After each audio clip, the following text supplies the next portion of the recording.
Do you want to play? No. Do you want to eat ice cream? No, I rather eat carrots. Are you having problems talking to your inner child? Hey, I'm Rana from CCM, where our mission is to help people to a better life mentally and emotionally. The problem I have the most with my inner child is that it is acting like an adult. It acts and wants to protect me, and it's a little bit like in this intro.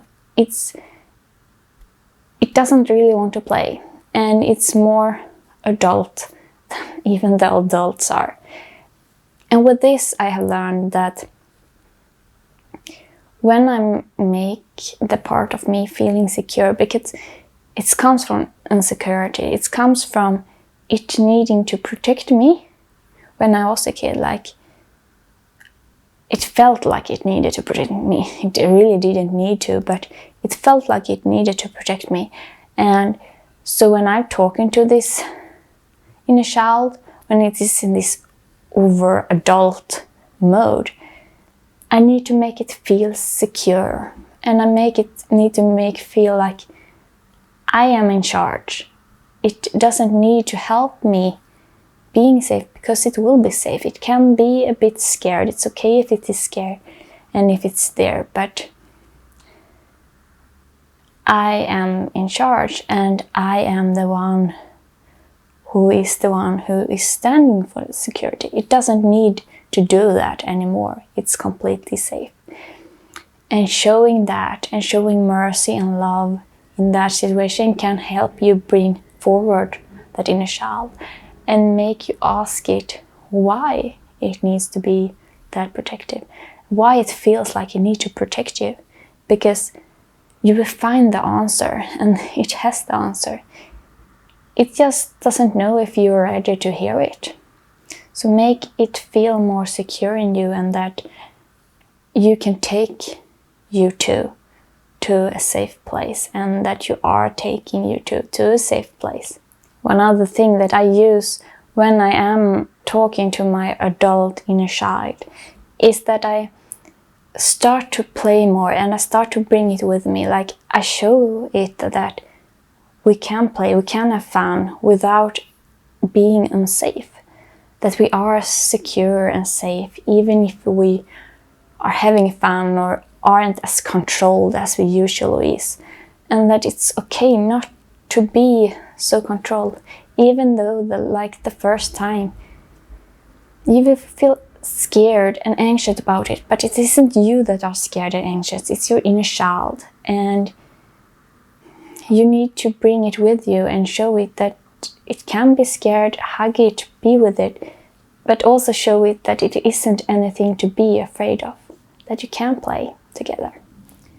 One other problem with an inner child is that it's acting like a stubborn kid that doesn't take no for an answer, and that just go on and on and on, and doesn't want to lose their opinion or their thing. And when I have this inner child, I kind of get like this in person.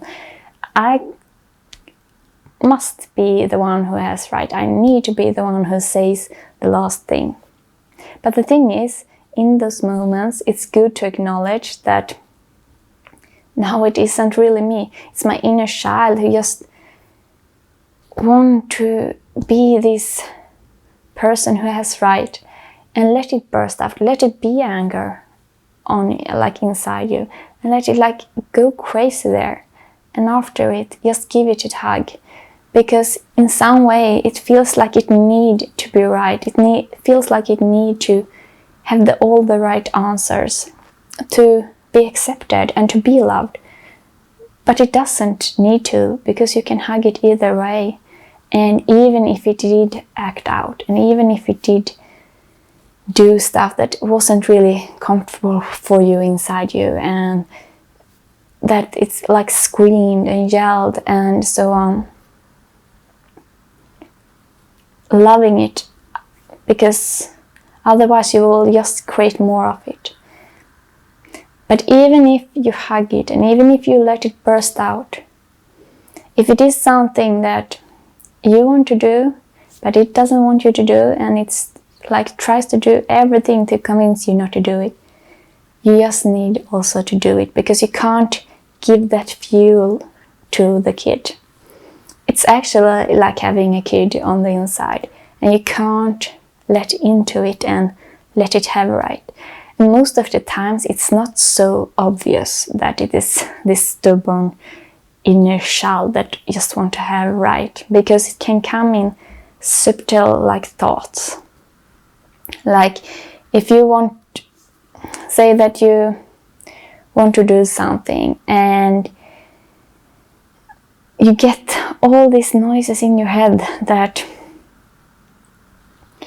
no, but you should do this instead, like this person's need you, or you need to do this, or you need to focus on this instead, or you don't have time for that.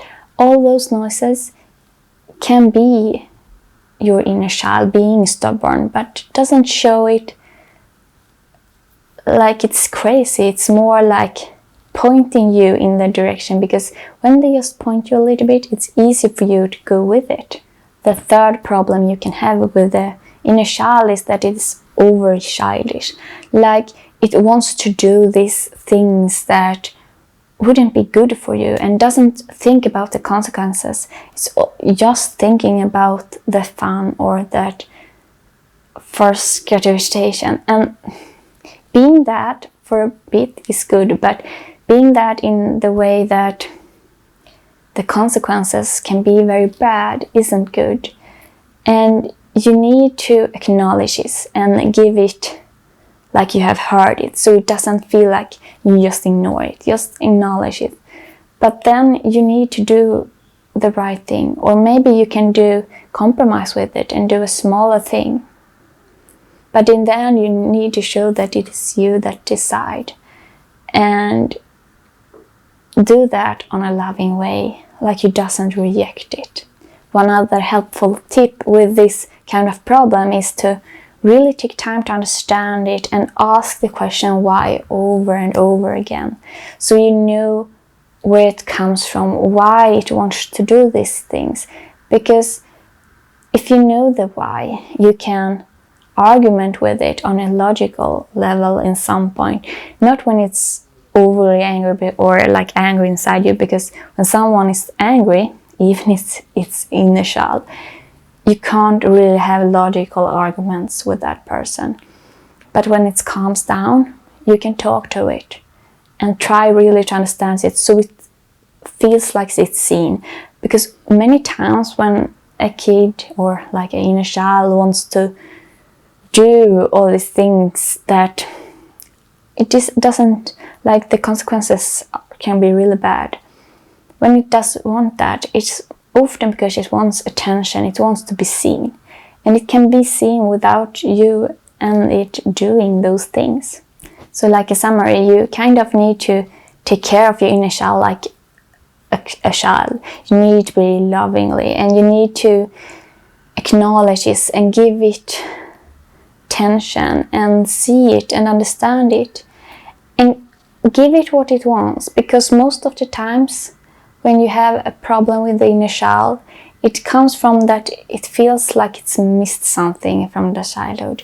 And when you come to the core of it and give it to it, it tends to calm down and won't affect you as much.